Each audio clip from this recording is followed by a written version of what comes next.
That's most of it.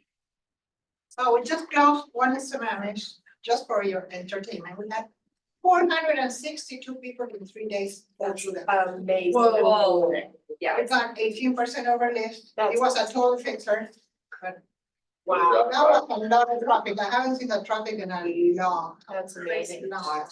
That's wild. What do you think drove the traffic? Was it, did you price it really competitively or? Yeah, Good for you. very cool. What's the criteria of the property? Or was it? Yeah, It was a fixer upper, Sammamish, access to English, more like the bedrooms, bathroom. 3 bedrooms, bonus room, 2,800 square feet. Detached garage that need a new roof. View of the lake, Nice. What did you list out? not straight view, but a good amount. Peekaboo. 850. Oh, that's Yeah, hot. that's. Yeah. So that's how many buyers are in the market looking for a deal. Yeah. Oh, we got a list of flippers that is like this long, Wow. but you know, the guys never thought they could sell it for that much. That good Yeah. cash, we close. Hello, nice name tag. No complaints. That's a nice list. In fact, like this kind of eventually. And we actually, the buyer's agent is from Reading. Awesome. We just. All right, well, we'll keep moving it along here. Next slide, please. Okay, so I wanted to remind everybody that Red Day, come on in. Red Day is coming up on May 9th. Oh, I can't pick on Alicia because she's not here today. Oh, man. Red Day, once a year, we shut down the brokerages and we all go out together and do a service project. I'm really hoping to see everybody here there. We've got a great service project, East Side Friends of Seniors. What this is a 55+ community. And we're just gonna go and take care of a bunch of things they can't take care of themselves and clean up their living space. And you can RSVP to it, so we can start to get a head count that it's on Facebook. Hi, Lindsay. Hi. Come on in. There are the chairs. You can sit next to Sydney. He's kind of mean. But it's cool to sit with him. He's not too mean, not so mean enough. But who thinks they can commit to going to Red Day? Who's not listening? I'll tell you. Same people, but I. May 9th, it'll be 10 to 3. We'll be there for 6 hours cleaning this spot up. 4. We're 10 to 4. Says right. Six, I use your hand. Yeah, I need a calculator even for that. But please, yeah, join us for Red Day. It's really awesome. I guarantee you'll be closer to the people that you colleagues with here and also feel really damn good about yourself. I'm surprised at how energized you leave doing a service project like that. Next slide, please. We brought our masterminds back. So on Friday is the agent launch mastermind that will be hosted by Alicia. Everybody knows who Alicia is, right? Right? Yes. Oh my God, you guys don't know who Alicia is? Sorry. And then Jeanette Harpool, who you're gonna be seeing around a lot more as she's moved her office here in Kirkland. But basically, this is the mastermind. We want to get brand new agents together. So you guys can share what you're going through. A lot of you are experiencing the same things, and then get some coaching on how you can move the needle on your business at a quicker pace than you probably are right now. Something. Okay, next. And it's time for David Monroe to give his already glorious market update. All right. We had to move things around this month a little bit, so we're doing it later in the month than usual, but we normally do this at the beginning of the month. Good, okay. All right, so we're gonna go right into stats. These are from March 2024. So to let you know where we are. So let's go ahead and hit the next slide.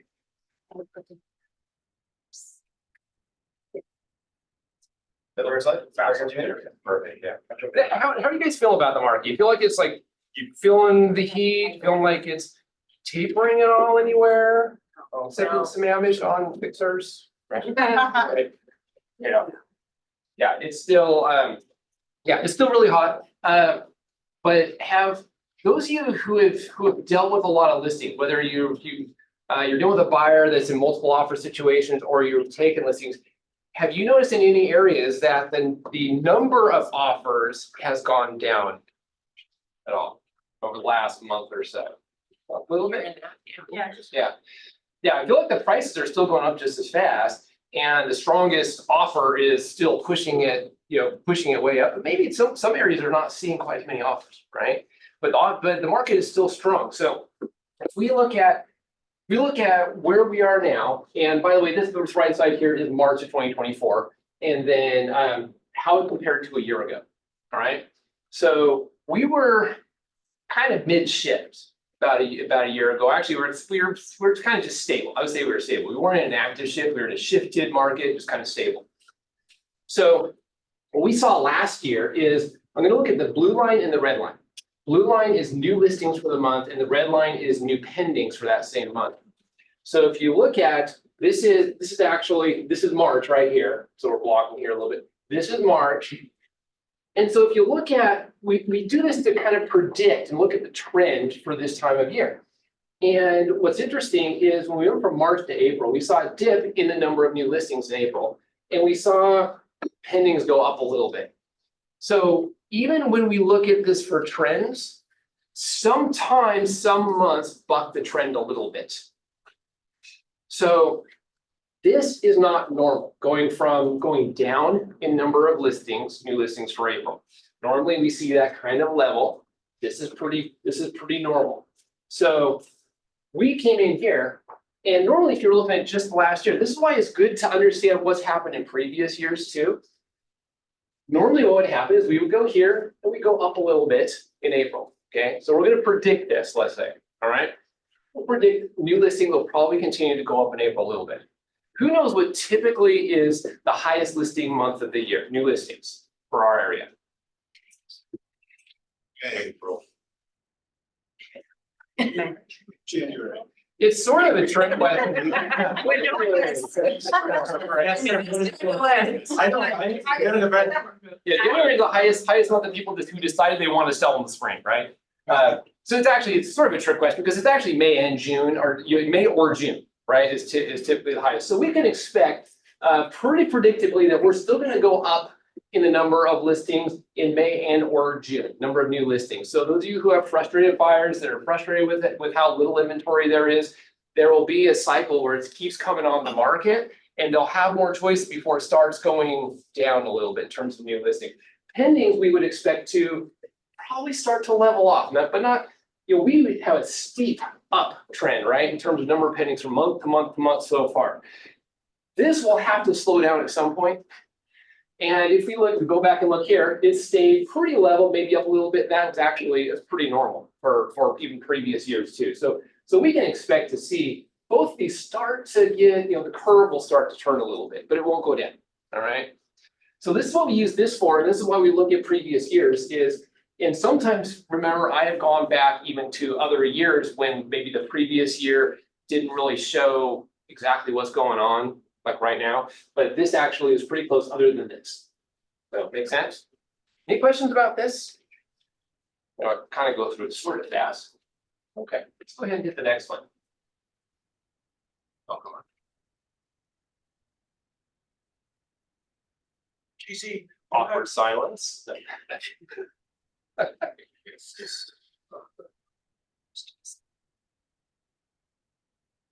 All right, got a little extra time to study that last one.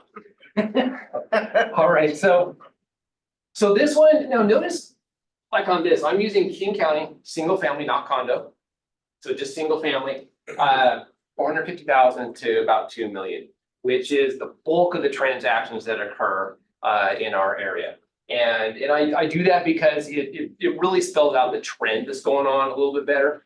So this is from Trend Graphics. This is the cumulative days on market. So you see the downtrend. So January was the highest, 46 days on market, right?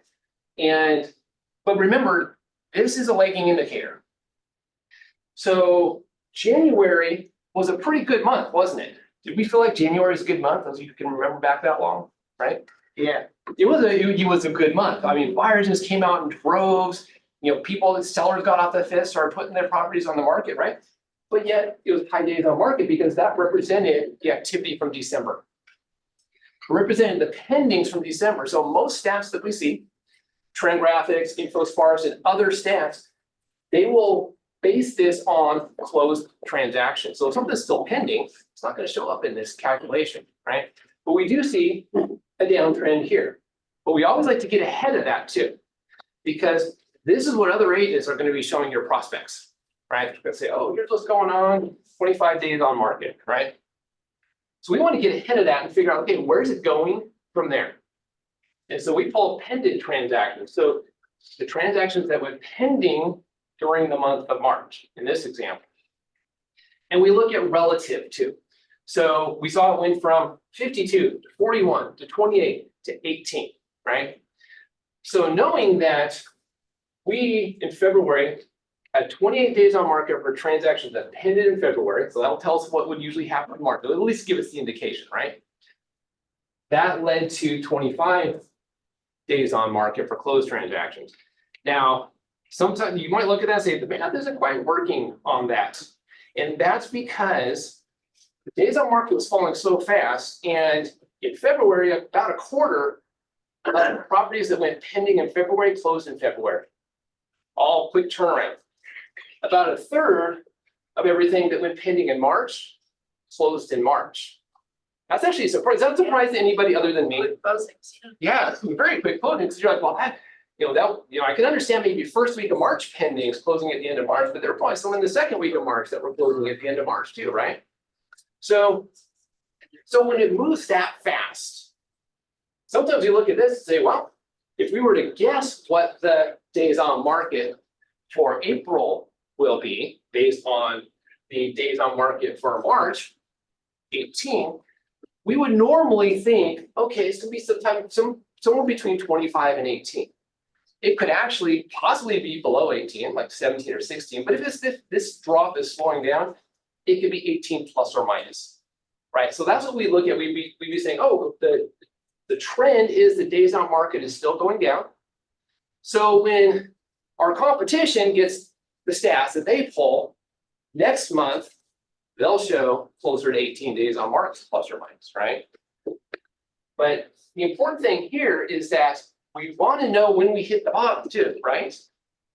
Because when you're talking to buyers or sellers, you don't want to be using information from a couple months ago and say, well, this is happening to the market, but it's going the other direction. It's turned the other direction. So sometime during the summer or early fall possibly, but usually late summer, we're going to see this number start to increase again. So that will help us have the right conversations with buyers and sellers, because this will still be going down when this starts to curve up. That makes sense? So just remember, leading indicator is pendings. When things went pending, lagging indicator is based on the close dates, right? You have escrow from anywhere from 14 to 45 days plus or minus, right? Anyone have any questions on that? On how we do that? Anybody be interested in the future? I've done this before, but it's been a while. Would anyone be interested to see at some point how I pull up these numbers? I would. Okay, because it's not just pulling up trend graphics or info bars, it's doing searches, exporting them, getting on a spreadsheet, doing calculations. So I know it's been a while, so some of you might not have seen how we pull that, but okay, we'll get that on the calendar. So that's really it. Okay. All right, let's hit the next slide.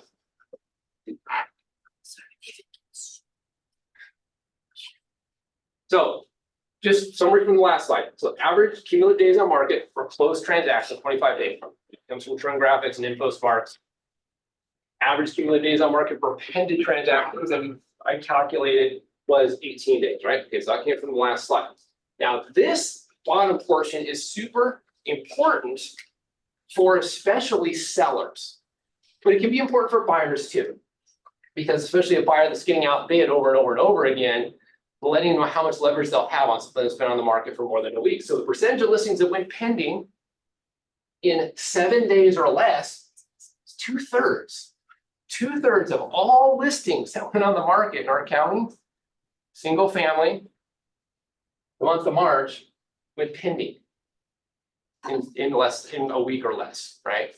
So probably a high percentage of those with multiple offers, right? And that's up from 61% February, the month before. So the market's still strengthening. But this is the one that sellers need to see if they're not in the right mindset on what the value of their property is and what they should start pricing it at. Because if you're not in our county, it shows if you're not under contract within the first week, now you're in a group of listings that the average days on market is 45 days, even in our super hot market that we're in right now. Right? So you got the seller, it's like, which group do you want to be in? Right? Do you want to be chasing buyers after that week, or do you want them chasing you? Right? So another real important conversation to have. And when I show you at some point in the future how I come up with those numbers, I'll show you this will all be within that too. So, you know about my listing that we talked about. And so now this Thursday will have been on the market for 14 days. No price reduction yet. Yep. Based on the conversation we had. You've given us a great way to frame the conversation before listing.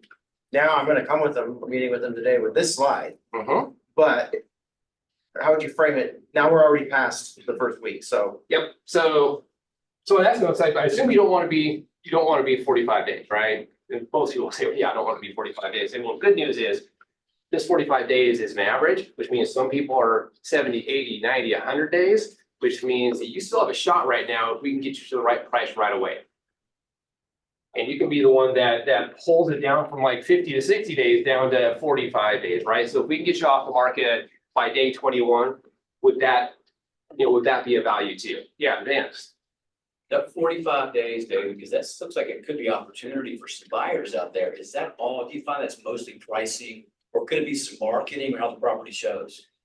So there could be a couple things, but pricing is usually the number one thing, and usually it's priced based on the condition too, right? So sometimes it doesn't present well and it was priced too high for how it presents.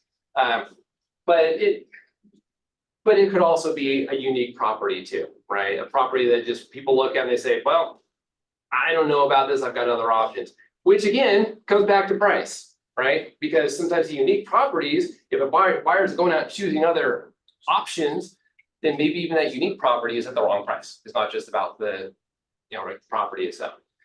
There are situations where I've seen that photos aren't professionally done, it's not presented properly, and maybe it is priced properly if it was presented properly, but it's not presented properly, right?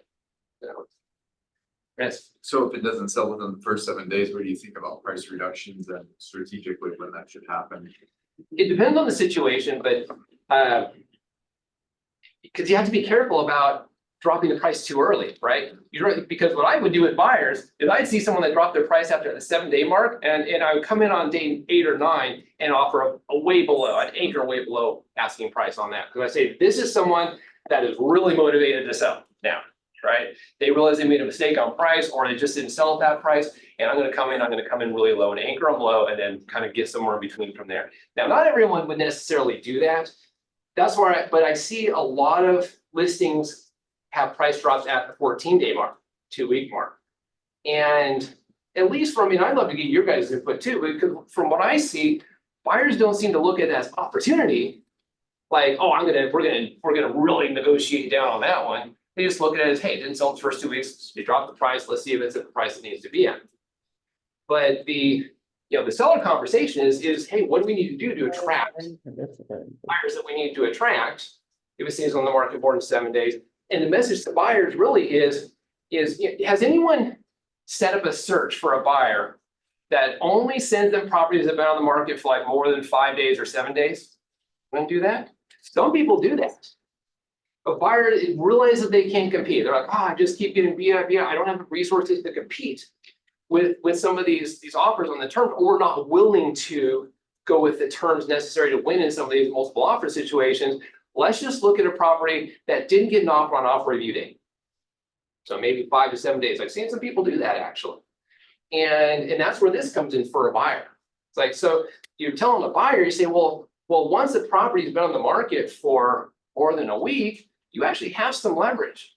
You can come in if it's, and you have to make sure that you're advising them properly, because because it might be an anomaly, but you might be able to come in and have a little bit of negotiation, right? Yeah. So, any other questions on that? Okay. Next. Yeah, it's testing. This is another leading indicator. So this is right at Matrix. This is the market reports, I think it's called the area market studies, whatever the first one is on the market reports, not the market stats, market reports in Matrix. And all I do here is I do 450,000 to basically 2 million, just under 2 million, and active listings only. So this is the average days on market for everything that's currently out there as of this day. I ran this the 6th of April. I always run it first, towards the first of the month. But this was, I always want to compare what is that in comparison to last month. So of all the listings, all the active listings out there, the average days on market is 40 days. Now remember, the average days on market according to trend graphics right now is 25 days. And according to our pending transactions for March is 18 days, right? And so this shows that there are some properties out there, listings out there that have been on the market for a long time too, right? They're the ones that are flying off the market, and they're the ones that are stale on the market, right? So we look at this. This isn't bad. This is about average for this time of year, 40 days on market for all the active listings on the market. Who remembers what we were at about the beginning of the year, around January 1st-ish? So it stays. Dude, look, even higher, it's almost double. It was right around, I think it was just under 80 or right, pretty close to that, right? So we dropped pretty significantly and even dropped from 50 the previous month. So gone from 50 to 40, we'll see it go down again. Usually, it's not surprising if we see it go down to 30 to 25 and then kind of bottom out of that 25 to 30 or so. So we might start to see that as we get this summer. But this is also a leading indicator, because we always want to watch when this stops going down. It starts going up, and the other way around too, right? Because that's when we're having critical conversations with buyers and sellers to help them shift their mindset on a change in the market, which is oftentimes just a seasonal change in the market. Sometimes it can be triggered by things like interest rates or just affordability and buyer fatigue, but most of the time it's just seasonal. Make sense? All right, let's hit the next slide. All right, this is median price. So we don't use, oh, that's interesting, I made a little mark there. So median price, we don't necessarily use median price to determine what the values are right now. It's more of a relative thing because we know that varies from season to season. And the reason the median price, how it going up and down varies from season to season is because during this time of year is when more high-priced luxury homes will sell. Just as a whole, as in general. We see less of the real high-end houses sell and more of the low-end, less expensive houses sell, like in the winter time, for example. And because median price is half the houses sold for above that, half the houses sold for below that, it drives down the median price even in a hot market. So I pulled back 2 years. 2 years before. So this is ultra hot market right here, just as a comparison. And I did this because we're also in a hot market right now.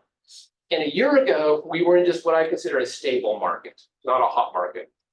So hottest market we've ever seen, median price from August to January goes down from 856 to 794. But home values didn't actually go down. We didn't see like, oh, I got this house for cheaper than I could have gotten it in August. It usually didn't happen, pretty rare. But lower price houses were selling more than higher price houses, right? And then spring starts rolling around February. We go from 794 to 875 to 935.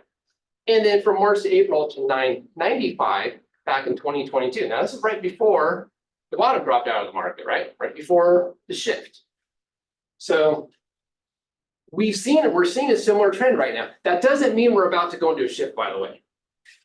So the one thing I believe that can cause a hard shift like we had in 2022 was interest rates popping up to 8% again, right? We're kind of dangerously on the way there, it feels like sometimes, right? So, but we went from August, we went from 910 median price down to 851. Not bad, it's actually better than this drop here. And then we made some big gains. up to 943, up to 974. And if we were to go with similar market trend that we saw in 2022 from March to April, we could expect this to go up a bit again. Anyone want to make any bets on whether it will hit 1 million? April? Yeah. I think April or May, good chance. Yeah, I think we'll be right up there. The question is, it was really crazy right around this time of 2022, March, April, right? This is still a pretty big jump, in my opinion, to after two other big jumps here too. So my prediction would be, we made a smaller jump, so we can make a little bit more jump. So yeah, we could be hovering right around that $1 billion plus or minus median price, which means that we would be, well, does anyone know what we actually peaked at median for King County for single family? We actually peaked, one guess? Okay. Right at 1 million, it's right at about 1 million. So we hit 995, then kind of hit 1 million, and kind of hit a ceiling there, right? So it took about 2 years, roughly, to get back to where we were, 2022. Now, there are some areas that are actually higher priced right now than they were that time in 2022 as well. Some areas are still recovering, right? So it took them a little bit longer to get back up there. Make sense? Any question about the median price and what happens seasonally with median prices? It's not that all the value gains happen in the spring, although a lot of them do, right? A lot of the value gains do happen in the spring and summer. But I want to draw out the fact that values didn't necessarily go down. It's almost as if the values were like this and then they went up, right? Trevor? I'd be interested to know, just from a historical perspective, kind of what a normal delta is throughout the year, like, obviously it's median and the expensive homes are usually in spring and summer. But is it 20%? Yeah, well, in our typical hot markets, we've oftentimes seen from top to bottom, from whether it's like June or July or August down to January. January usually represents pretty much the lowest on median. Usually it could be 6 or 7% that it goes down, even in a really hot market, and then it jumps up maybe like 20% or 18% or whatever it might be. And so spring, like this time of the year, will oftentimes dictate what we'll see for our total gains for the year, right? What happens in March, April, May, and a little bit of June too, because things will level out in July and August and kind of stay steady. We don't see quite as many price jumps around that time, but you can, depending on the area, right? It's hyper local. That answer your question? Right. Yeah. Oh. All right, let's hit the next one. This is showings per listing. Now, we use this more in a relative sense because what this doesn't tell us is how many people showed up to open houses, right? So, and we know too that as we get into spring and summer, there are probably more open houses than right in the middle of winter too. Of course, that can be arguable. But I drew a red line for comparable periods year over year. So we had December, January, February, March, and then December, January, February, March here. And we're actually still fairly solid on showings per listing. It's, jumped up in January, which is predictable, going from December to January. People come out of the holidays, they jump into looking at houses. We see, this isn't what happened last year. It went from February to March, it started going down. We could see it start to go down a little bit, but it's anybody's guess on that. But what I want to call out, so we have 14.2 average showings per listing for the month. For all the listings that are out there, average of 14 showings.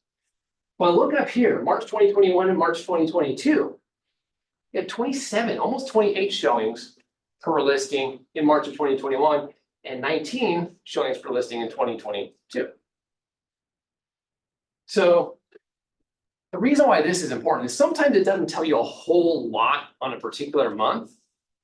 But if we were looking at this exactly 2 years ago, it would be telling a story that's about to happen.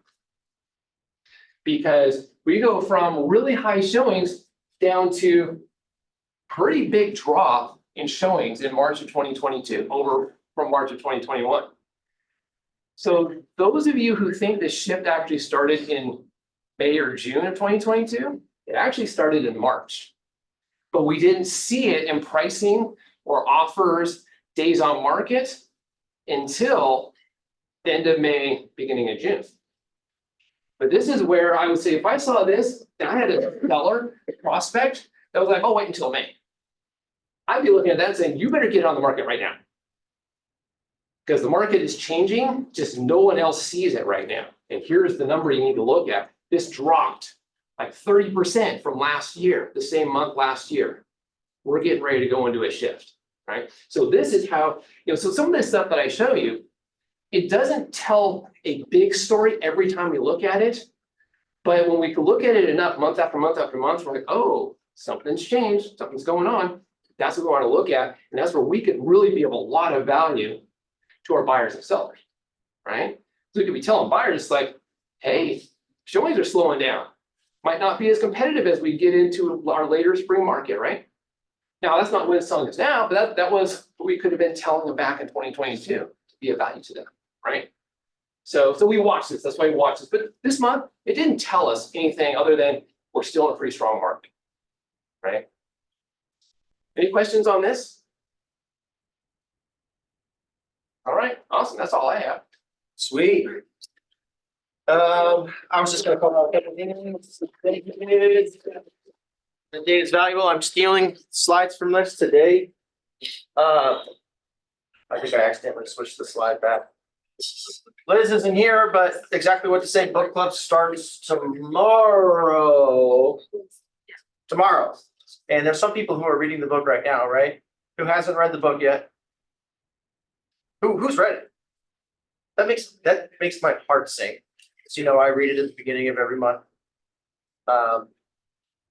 Great, book club starts on Wednesday. Check it out. Liz is gonna break it down. You guys can discuss each of these things. We got role play cards signed by Phil Jones. Actually, we're not gonna use those ones because they're my thing. But okay, next slide. I'm just rolling through these really quick. Mock offer workshop is on April 25th. Everybody knows what that is by now, but it's on crafting offers in transaction desks. So the functionality of the transaction desk system combined with offer strategy, taught by Janine. And next, please. Happy hour is on Thursday. And apparently they have all you can eat crab. It's Kenny. So I will be there. I know I missed some happy hours because I was traveling, but I will be there this week. Who other than Kenny is gonna be there? I'll be there. You're gonna be there? It's at the Lime. We're gonna switch it up next month. We didn't have a lot of time to think about it this month, so we thought, oh, let's go to the dive. It's fun. Okay, chicken wings, whatever. So we'll be doing that on Thursday. JC, are you going down here? You might, I forget, you don't Yeah, want no, to Thursdays, but. second light. Yeah, okay, all right. And then today, after Chris, who is about to come up here, he's also leading Tuesday tours. Everybody knows the Tuesday tours is our bi-monthly going out with the member of the ALC, Agent Leadership Council, and previewing homes that they have selected. I'm sure you can share more about that while you're up here. And come on up, Chris. Come on up. Right. Give the man a hand.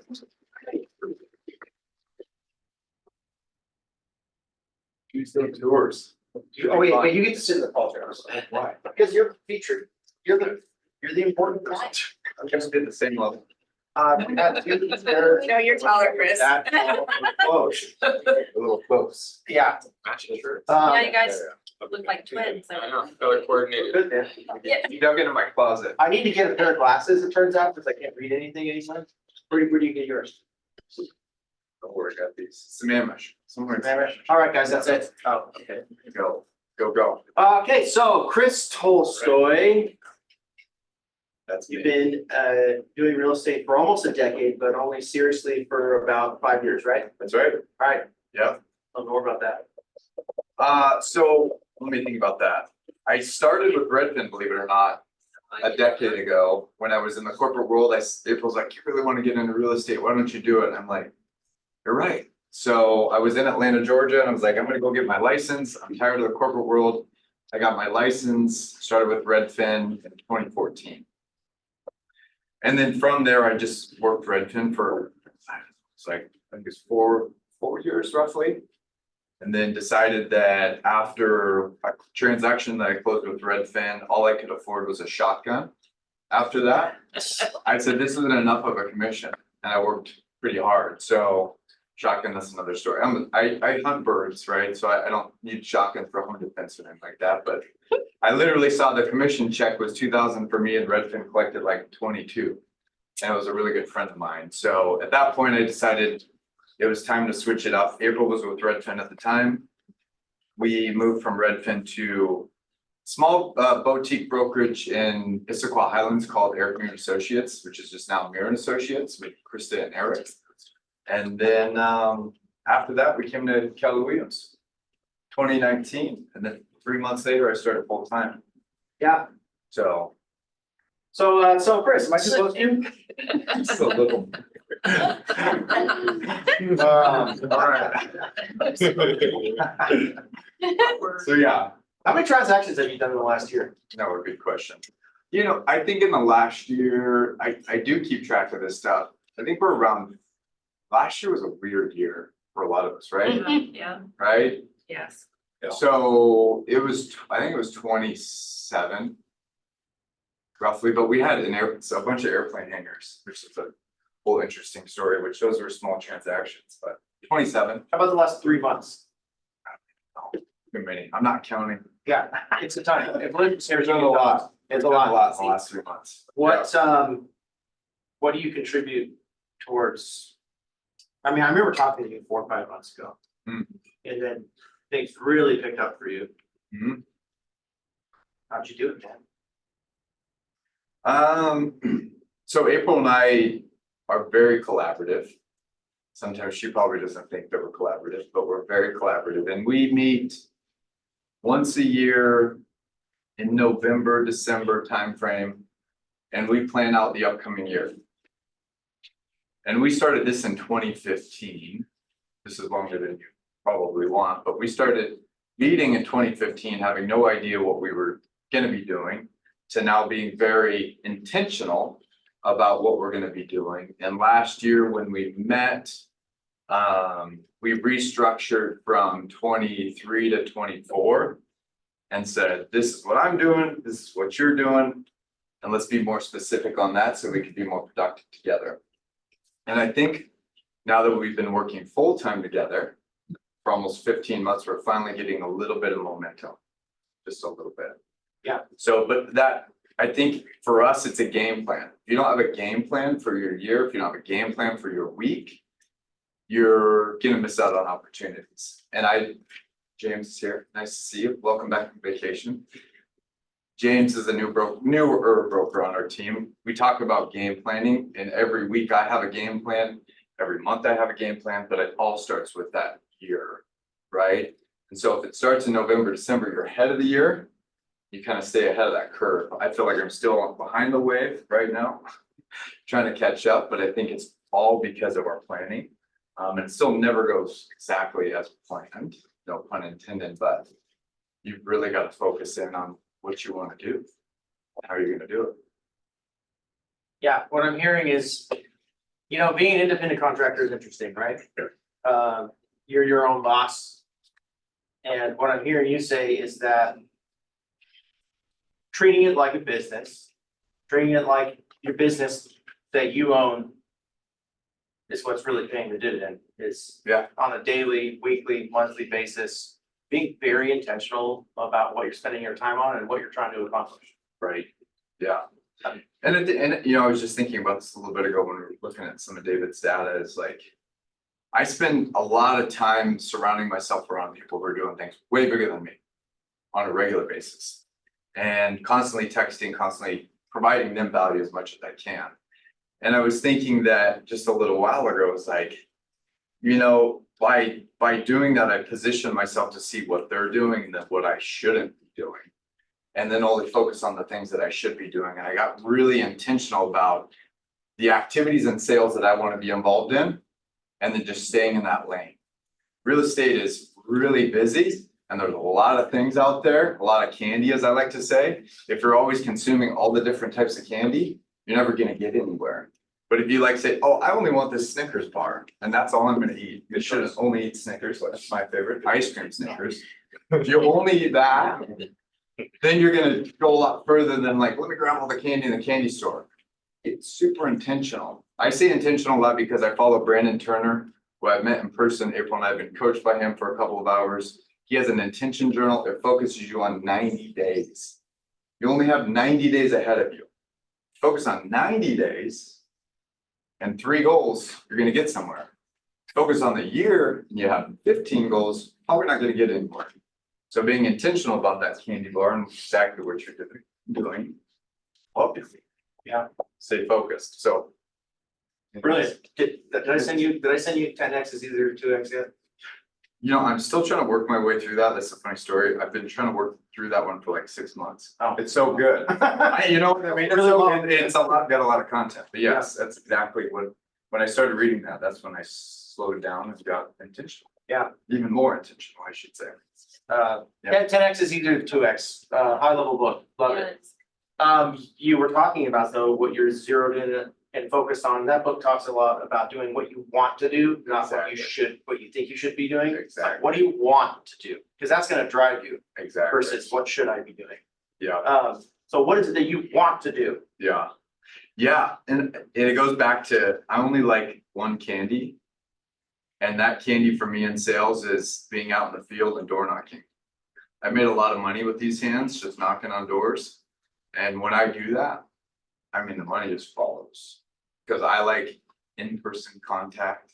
I've cold called, I've texted, I've been out to networking events, and to me, I love to be out in the field door knocking. When I do that, and that's my candy of choice, or drug, whatever you want to look at. Yeah, try most of Drug. We talked about drugs before. What? We're contractors. We're not. Oh, wait. Are you? Okay. No, we haven't. That's me. That's it. Is this being recorded? Yeah. Maybe it's just me. I brought it up. So, no, you know, to me, that's like, again, just being intentional with that one activity has yielded me some great results. And I'll never forget, it was 2018, I was in a program. And it was taught by Tarl Yarber. Some of you might know Tarl. He's been Yeah. an investor in the community for a long time. And he had a 90-day program, and that 90-day program was specific to us getting very intentional about how we were gonna make money. And at that point, I had a buddy who's now a really good friend of mine, who we just started knocking doors. No clue what we were doing at all. But we still made money. That first year, I think we made, it wasn't a lot, but it was like, to us, to school, it was like 30 grand. And the next year was like 60. The next year was, 100. The next year was like, and that was more than this, but it was like a quarter and then half. And I'm like, whoa, that's good money. By only doing it part-time. That's why him and I talk about it all the time. We were only doing it like 8 hours a week, just doing it sunshine, knocking doors. And I know you've been doing it this year, probably seen some success with it too. It works. Find something that works for you. If it's cold calling, if it's knocking, doesn't matter. Just go do that one thing and you'll see results. But track the results too. Right? KPIs, we follow KPIs on our team. And we're looking at those on a regular basis, April and I, to see what's really working and what's not. So, hey Trevor, so I've been wanting to put together, remember when Ben was on the call last week and he talked about doing 30 open houses in 30 days? I've been wanting to put together a group event for everybody, kind of a competition based around door knocking and open houses. And if I put that into action, is that something you guys would get involved with? You're like, hell no. For real, it's a real question, because we'll put in the work to putting the event together to helping everybody get their activities and production up, but I kind of want to gauge it, if it's something you'd be interested in. Okay, I see heads nodding. Enough heads. Just go, hell yeah. Okay, good, that's what I needed. Let's talk about the passion. I know you've done flipping. I know you're all about your investment property portfolio, and new construction. Tell us a little bit about those passions. Yeah, let me think about that. How do I just keep it simple? Yeah, good. It went back to the vision of April and I wanting to have a different lifestyle. 2015, and when we started talking about a different lifestyle, we started looking at real estate. How we've seen other people be successful in real estate, and how April always reminds people that I'm the kind of guy that picks up one of those real estate magazines on the way out of a grocery store and likes to flip through things. And she's like, that's your passion. Why don't we just keep investing in real estate? And so I think you start out on a path, and we continue to evolve that investing path.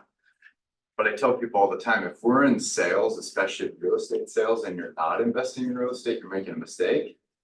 And if you aren't making enough money to invest in real estate, then you're probably doing something wrong. You need to be asking people around you what you can be doing to improve that, because we have the opportunity to make really good income in this industry. And with that really good income, do something smart with it. Don't buy a Ferrari, because that's stupid. Do that later in life. Buy something that's going to provide dividends in the future that you enjoy doing. And for us, to your question, we've enjoyed the fruits of the labor of buy and hold investments that have cash flowed in Yakima, Washington for, we're going on 5 years. And now I'm like, I'm kind of tired of that portfolio, and we've sold a couple off. I'm reinvesting some of that cash into a project in Juanita, 3 cottages that we're building next year. And so it's the evolution of what we wanted to start, which was new construction. And now we're there. It just took a little bit more gunpowder to get us there. And now we're really kind of getting the fire churning for what is it we want to do, which is new construction, still with our buy and hold portfolio. Well, going back to the book, right? Yep. You need to establish what your 20% is and only focus on that, right? And what's funny is you grow, some things from your 20% can move into the 80%. Mhm. As you get more and more focused and your goals get Correct. bigger and bigger. So this project you're doing in Juanita, that doesn't happen without the portfolio and right? Yeah. So it's just, Yeah. it's kind of like Ben Kinney. We know he has a lot of doors, right? The first thing he ever did was buy a duplex and rent, have his friends move in with them and help him pay the mortgage. That was the first step. And then it just kind of, you gotta do those things first to get there. Yeah. Yeah. And I think, being an investor teaches you how to be an even better real estate broker. Because we have to get creative all the time. And there are a lot of real estate brokers out there who I see are really good at making contacts, but they're not great at putting creative deals together. Creative deals allows us another tool for our clients, so we can really get scrappy if we have to. I was texting just a few minutes ago with someone that she's struggling, where she went in, I was just helping her as a friend, went in for a HELOC, and if I had known the information that she had just shared with me, I was like, I wouldn't even applied right away. But it's like, we know these things because I've been through so many different scenarios as an investor and a broker, that I have a lot more tools to offer than most, which is fun. Because that's the passion for me, is helping people really grow their wealth through real estate. Ultimately, if we're helping people grow their wealth, then they truly feel the value. I have an off-market deal I'm working with right now that after it's all said and done, it's for someone that's going to move in it for themselves, not just an investment. They're gonna have almost $300,000 in equity day one. That's awesome. And it's in Sammamish. And it was less than the other one they were talking. But that's awesome. For me to help a family start something like that is addicting. To turn that kind of income right away. It's like a drug. It's like a drug. But imagine this, I mean, raise your hand if you got into real estate thinking you might want to work with investors. Now, how many of you think it would be easier to get them as clients if they knew you were an investor? Right? And you can do it. Hey, here's a crazy idea. If we had you teach a class in May or June about, Probably June. in June, Yeah. about investing in real estate as an agent, using your commissions Yeah, to invest yourself, you think you'd be open-minded to that? yeah, of course. All right, Of course. appreciate it. We've never talked about doing that before. Yes. Let me, we're up, time's up, but I want to open it up for some questions.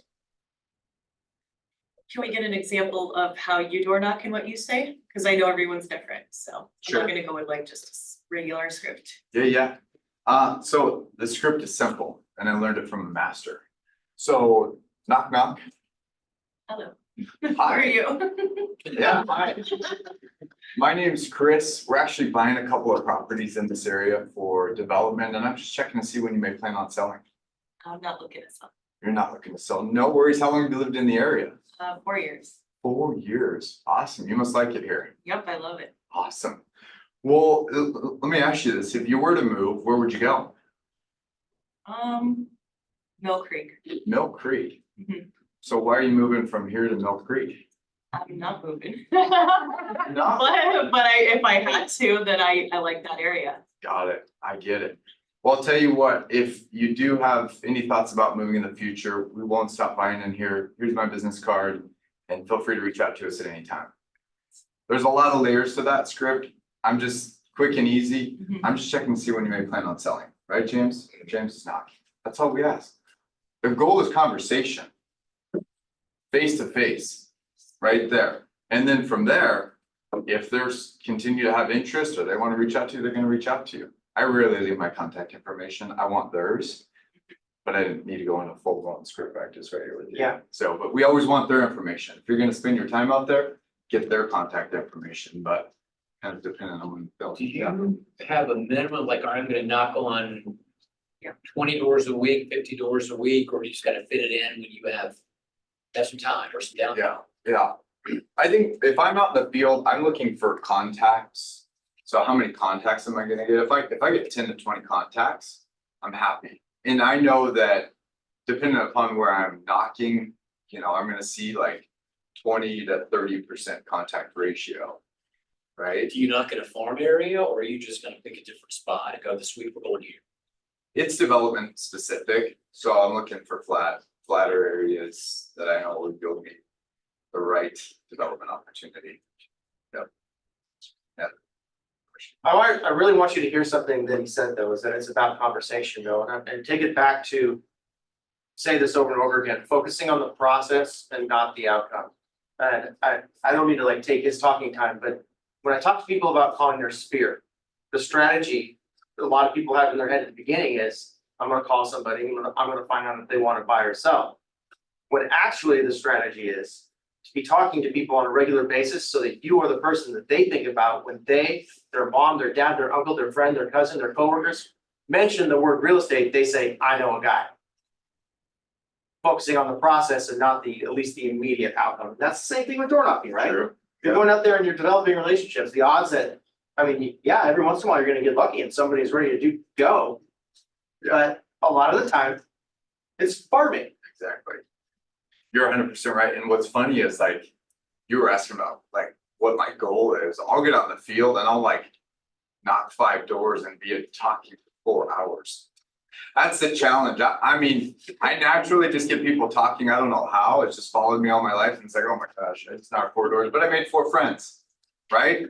That's it. And if I provided them some value or gave them some information that they're happy about, that's good. And you can do 4 hours of cold calling and have no conversation. It's not saying not to do any cold calling, but Yeah, exactly. 4 hours with 4 legit conversations is, you might have 4 legit conversations with 4 hours of cold calling, you might not. Absolutely. So. Yep. Any other questions anyone wants to throw out? Yep. Hey, Chris, what's your follow-up if they are interested? So we've got an automated drip campaign in sync.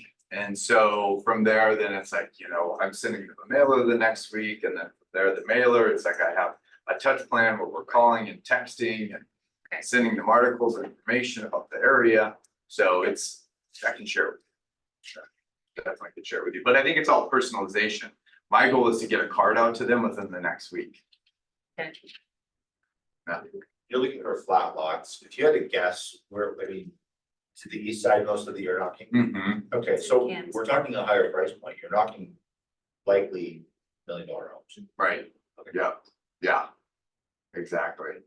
And intentional about that this year, you were talking about that is like, I think our average last year was just above 700, which it had dropped per transaction. And now I'm like trying to get back above 1 million. Cause I value my time more than money. I love money, but I love time. I haven't been to Hawaii in a while. And April's like, we need to go somewhere. you're burnt out. I think I told James I'm ash right now. Right? I said I was burnt, and I was like, I'm burnt out, and he's like, bro, if you're burnt out, he's like, take that ash and re-burn it. He's like, that's me right now. That's- But we gotta be intentional, right? And that's where I'm trying to get my average back up, so I can get a little bit more time. So yes, east side is where I wanna be. Yeah, I've seen a lot of evidence to suggest that if you're doing open houses for homes over $1 million, that the conversion rate's actually higher. I don't have data to back that up. David's giving me an intense book right now, but I remember I was having someone who did a lot of open houses break down all the ones that they did, where their leads came from, and they had like 11 people in their pipeline, and 10 of them were from open houses from $1,050,000 or higher. And 75% of the open houses she was doing were under $1 million. I was like, well, 75% of your activities you can remove right now. And then go door knocking, because you're not door knocking your open houses. That's how you get listings, so. But anyway, who raised their hand? Was it Sydney? Yeah, I was just gonna add to that. I used to hold open houses ranging from like 500 to 1.8. I was very intimidated by the more expensive ones. Of all of the ones I've converted, they're all more than 1.5. And it's not to say that I just focus on that higher price point. I resonate with a lot of what you said. But the intimidation was a lie, basically. Mm. Oh, I think There's no- There's a different price point. Yeah, if you close your eyes and didn't know the price, you would still be like those clients. You can't tell. Usually easier. The higher price point is usually easier. They bought before, they know the process, they understand it. Yes. Any last questions? I know you guys gotta move on with your day. It's No, David, you wanna put a cherry on top? I saw you got an intense look on your face. No, it's all good. All right. I'm not gonna. It's like, go away, Jordan. Cool, all right, guys, go out and have a fantastic week. Focus on that 20%. Know what that 20% is. And if you're doing stuff that doesn't belong in there. Oh, nizzles. Okay, tell them real quick. You guys gotta run the Tuesday tours. So go ahead. Do we have addresses somewhere? The addresses are in the Facebook group, and we will send out a text right now with the addresses as well. But if you want to do a quick plug on the homes that you're showing. Yeah. So we're gonna go look at 3 different cottages today, and so whoever's coming with this, like selfishly, I'd love your feedback. But a lot of them have been, well, not a lot of them, I think 2 of them are from our office with Dave Leonti. And it's in Fort Homes, who have built these beautiful cottages. And then I think we're over 2 weeks on those now. And then another one we're gonna go look at in Juanita. It's been on the market and it's with Compass. Gosh, I don't know how long it's been on the market now, but they sold 2 right away and one's been sitting. So I want like fresh eyes perspective on what's going on. I'd love to hear like perspective on layout, what you think's going on with the lot. It'll just be interesting feedback. What's the price point of those? So Dave's are around mid 1.6, and then Juanita's, I think it's down to 1.4 right now. So yeah, whoever's joining us, it'll be a lot of fun. We're gonna start at Dave's. Oh no, we're starting on 75th. Is that right? You're right. Yeah, you're right. You're right. 624. Right. We'll get the text out. Yep. All the people that aren't here right now can get the text and be like, what are they talking about? But yeah, really encourage you guys to go. I know the last one that Chris did was fantastic. Got some great video. Thanks. All right, cool. Everybody. Yeah.